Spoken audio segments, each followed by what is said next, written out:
a warrior who could not be beaten, a hero whose name became immortal. And yet, his end came not from a mighty duel nor from a god, but from a single arrow. Achilles was the greatest fighter of the Trojan War, a man who slaughtered armies and defied the gods. But fate had already decided how he would die.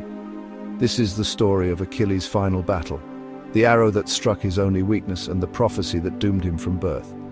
To understand Achilles' death, you must first understand how he was born. Achilles was not an ordinary man. He was the son of a mortal king and a sea goddess. His father, Peleus, was a great warrior and ruler of the Myrmidons. His mother, Thetis, was a divine nymph so beautiful that even Zeus and Poseidon desired her. But the gods received a terrifying prophecy. The son of Thetis will be greater than his father. Fearing they would be overthrown, the gods forced Thetis to marry a mortal, ensuring that her child would not surpass them, but Thetis refused to let her son be ordinary. She tried to make him invincible, by dipping him in the River Styx, the sacred waters of the underworld. The river's magic made Achilles' entire body indestructible, except for one place, the heel where Thetis held him. And so the greatest warrior of Greece was born with a single weakness, a weakness that no one knew about. Not yet. The Trojan War had raged for 10 years and Achilles had become unstoppable. After the death of his beloved companion Patroclus, Achilles returned to battle with unmatched fury. He slaughtered countless Trojans. He faced Hector, the Prince of Troy, in single combat, and killed him mercilessly. He dragged Hector's body behind his chariot, refusing to give him the honor of a proper burial. Achilles was no longer just a warrior, he was a force of destruction, and that is when the gods decided he had gone too far. The gods had allowed him his glory, but he had defied fate, insulted the dead, and become too powerful. It was time for his story to end.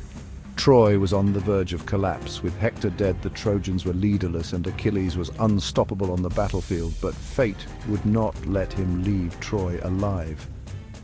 Standing on the walls of Troy was Paris, Hector's younger brother, the man who had started this war by taking Helen.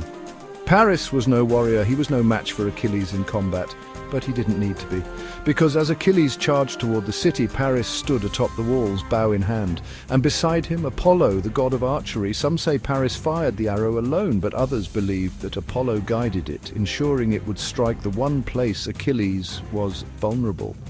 The arrow flew through the air and struck Achilles in the heel, the one part of his body that had not been touched by the River Styx, his only weakness. Achilles staggered.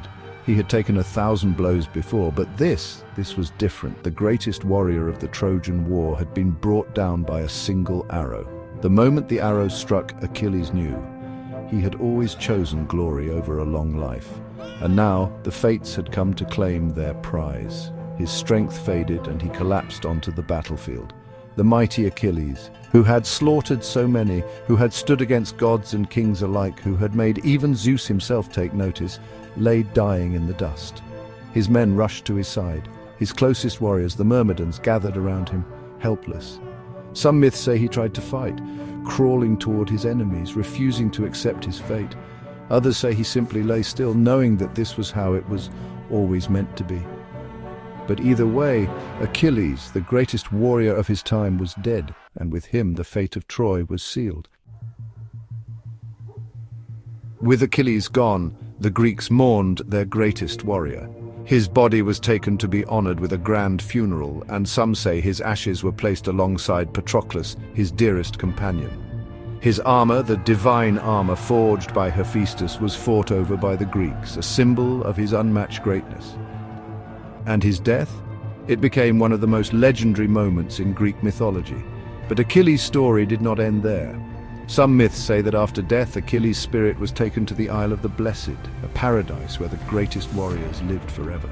Others say that his shade wandered the underworld, forever seeking one last battle.